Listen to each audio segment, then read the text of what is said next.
Race Thursday. This is like the big hump day for us. The plan kind of starts to build up a little bit. How we doing? What do we got? Get fired up. Oh, yeah. Yeah, excited. We got some cool stuff coming on third down. So. Can you learn about this team that you got to see for 60 minutes of the game on Sunday? Yeah, I was just excited to be able to play with our full first group, and really get those valuable reps. A 2-minute before the half, finishing the game in 4 minutes. So, those situations, you don't all the time get a 2-minute situation in a game. You don't always get a 4-minute situation. So that was good teachable stuff on film. And I think for me, it was really good to just feel the guys on the sideline. And the biggest comment I'll make is this feels like a winning team. This is, again, I said it before, but there's a championship in the rearview mirrors. There's a lot of guys who were on that team.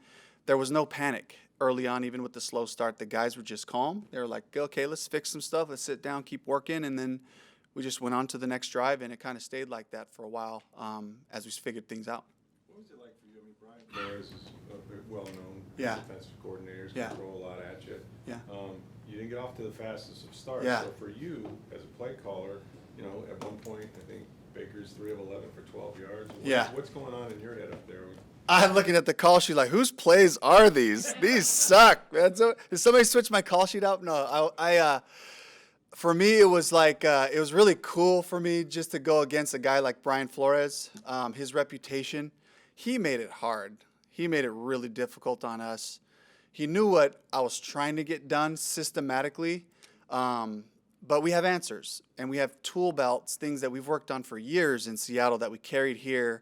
Baker and the guys mastered it beautifully and picked up a lot of good information and made adjustments, at the half. And I say that, but if Cage catches his seam route, right, they knocked that ball out. I should have went fast there so they couldn't review it. I didn't. We make that catch. We got an incompletion. I thought there was an easy completion on the first play of the game. The second one, he was hot. But we're 2 completions away from just kind of getting a couple of drives started. Then he probably still gives us problems somewhere in there. But, we missed Cole on the seam for the touchdown there. The throw was just a little bit high. So those 3 balls right there, we're telling a different story about that first. So that's where we just can't panic. And, I watch all the games. Some of them started really rough, just like ours. Some of the guys came out. I watched the Seahawks game. They come out just firing on all cylinders, and you just can't decide the game in the first quarter. So we just kind of stayed the course. What jumped out to you as far as why the ground game, I know they stacked the box at times, but what jumped out to you as to maybe why the ground game wasn't more successful? Oh, see, so I think that's where we define it different. So for us, run efficiency is 4 yards or better. So our goal is 50%. We were 52% efficiency in the run game. So I'm fired up about that. I don't think we had any negative runs. We might have had maybe one. We had 1 negative run.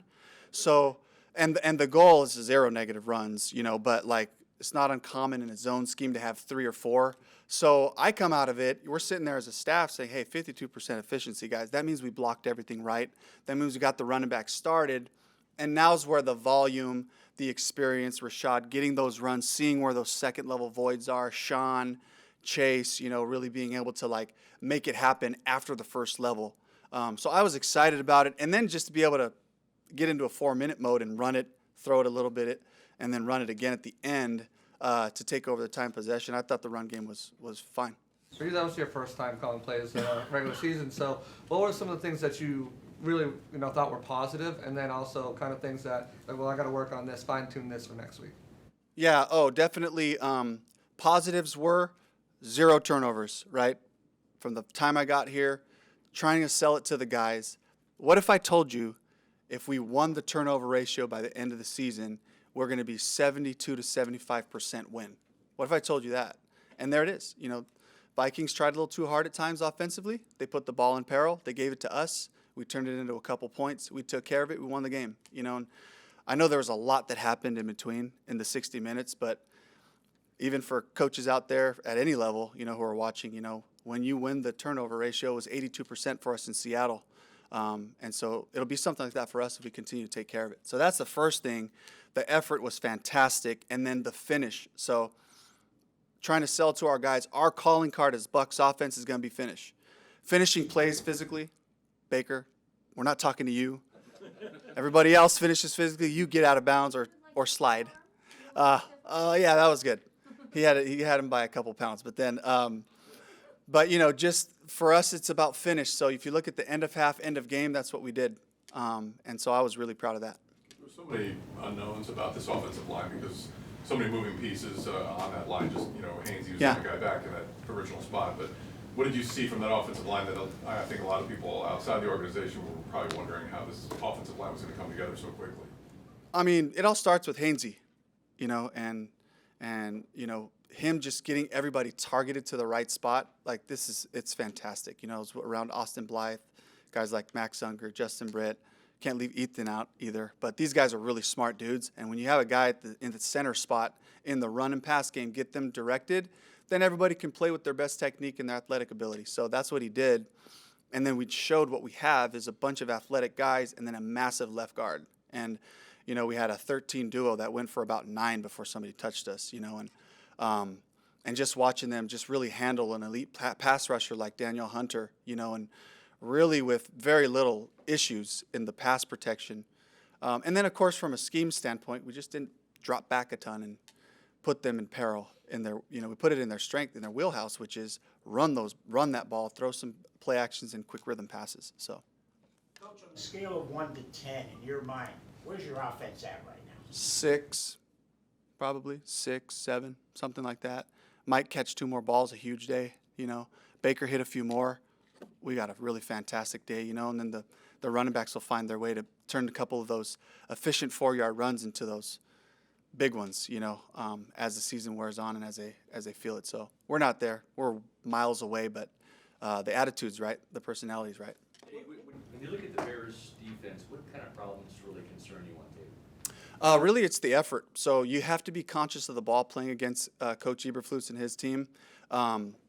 It jumps out on film how hard they chase everything down. So as the running backs are making decisions on the runs, they got to secure the ball. Receivers down the field, they got to secure the ball coming out because these guys are all converging, and then they play so much visual zone. A lot of those compression tackles happen. So you usually have like 2 guys in a zone, you catch it in between, and then that sandwich tackle happens. So we drill it a ton, but our guys just taking it to the game and securing it's going to be important.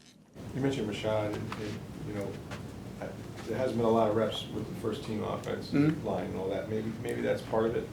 But what is it that gives you confidence that he's going to get it? Or, will you use more of a committee approach going forward? Or just No, I think it's always kind of been a committee thing. So whether it was Seattle or here or Dallas with Coach Skip. And so when I look at it, it's kind of like he's going to get his volume.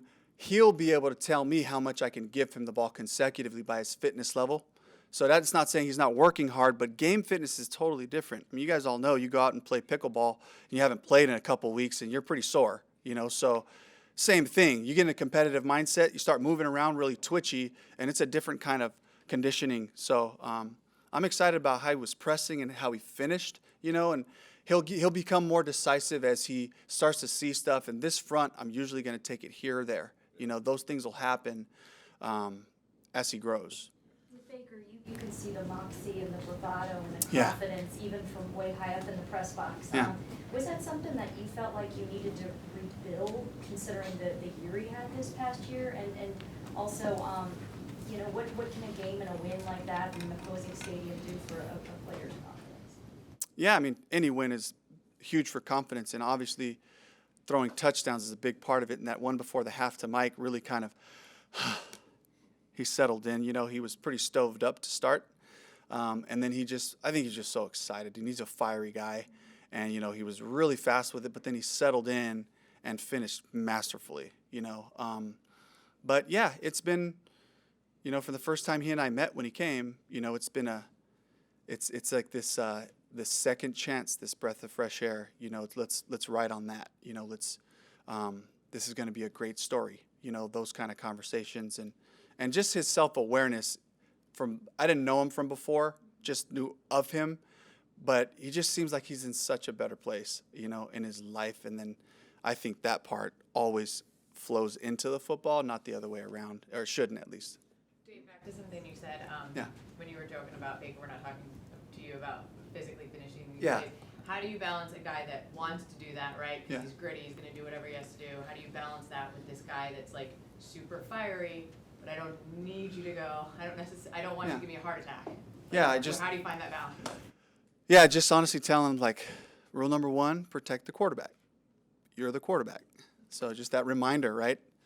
Throw it away. He did a great job of that. He threw the ball away. He got out of situations, saved us a couple sacks by scrambling a few times. Didn't try to overthink the pass or find the big one, you know. So being efficient, first open guy, second guy, move on, you know. And Coach Moore said it a different way historically, but I won't repeat that on air. But that mentality, you know. You made the decision to call the game from the sidelines. Yeah. After being up at the Bucs. How was the communication, your coaches up there, and how did that work out? Was it the right decision? You liked that there? Oh, yeah. I got so much help. So David Rye, first of all, is like an NFL veteran coach. He's been around for a long time, like me now at this point. And Jordan Somerville came to us from the University of Oregon, so he's just got eyes on kind of like, hey, don't forget about this play or that play. And Jeff Castle's feeding me information about down and distance, hash, situational reminders. And so I really have great help. Joe Gilbert gives me the personnel of the defense before it happens. So I'm kind of spoiled with having all those eyes up there. Also, there's not enough room for me up there, so I couldn't even go up there if I wanted to. But being on the sideline, really, really important. Who is Baker on game day? He's cool, you know. Who is Mike and Chris, and what's Rashad going to be like, and what's this O-line group? And so I really, it's important to me to set the tone of the culture and the philosophy of our offense being down there so that as we face 4 out of 5 drives, 3 and out, I can just go, hey, guys, remember what we said? We don't know what they're going to do. We'll figure it out, and we'll have a plan. You know, we did that, and just being able to kind of breathe that belief and then hopefully borrowing from my calm when we're out there. So. Speaking of the philosophy of the offense, it seemed last year a lot of people thought that Todd being a defensive coordinator and he could be a little bit conservative.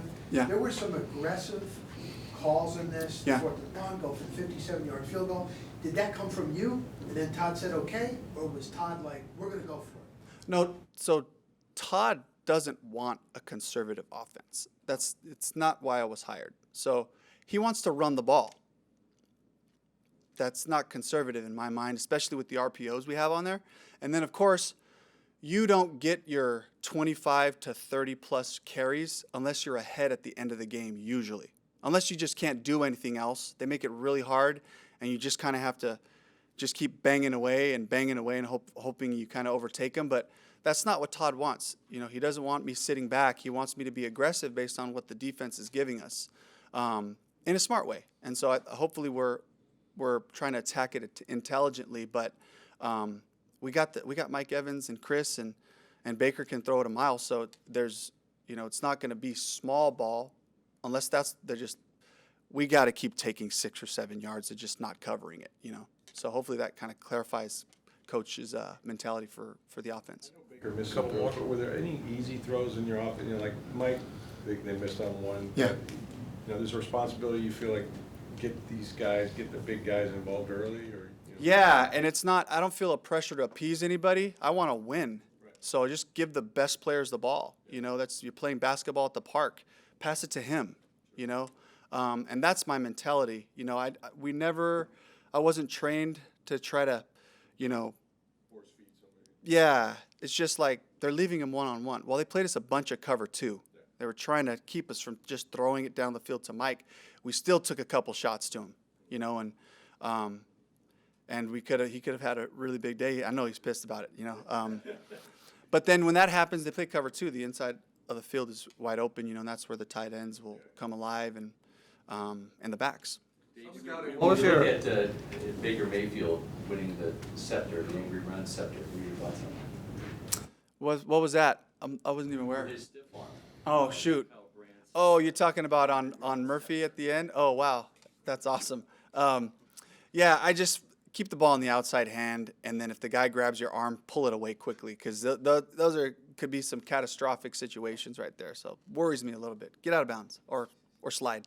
Self-scouting Just kind of looking back at your own assessment of how you called plays. Yeah. What was there? What did you like about it? Yeah. What were the things that you kind of wish you had back when you look back at the plays that you did call on Sunday? I think it took me too long to get to my cover 2 answers. They threw that out there a few times, and then we got answers built into each plays, but we have plays specifically designed to attack something. And I was just like, he just kind of kept showing cover 0, all out blitz. We had a great plan for that. So NFL defenses, watch the film, they wouldn't do it. And but the cover 2 stuff, was like, okay. And then Brad Idzik did a fantastic job. He's like, hey, it's 2. And so then he kind of had to yell at me a little bit. And then you would get into the protections and clocks run down. Now they jump out of it and they're Yeah, going back. and we ended up just stealing a couple first downs because they did that. Yeah. So he's just trying to take away the explosive element, which they did. But yeah, get to my cover 2 beater sooner. Brad yelled at me. That was good. We're good like that. I live with him in the off season, so he's allowed to do that. Yell at my kids too. But anyway, that. How about Baker figuring out their hand signals, the defensive hand signals? Oh, I won't comment on that. Rashad already got in trouble for that. So we don't know what their hand signals. They change them every week. Sounds good. Thank you. All right. Hey, thank you.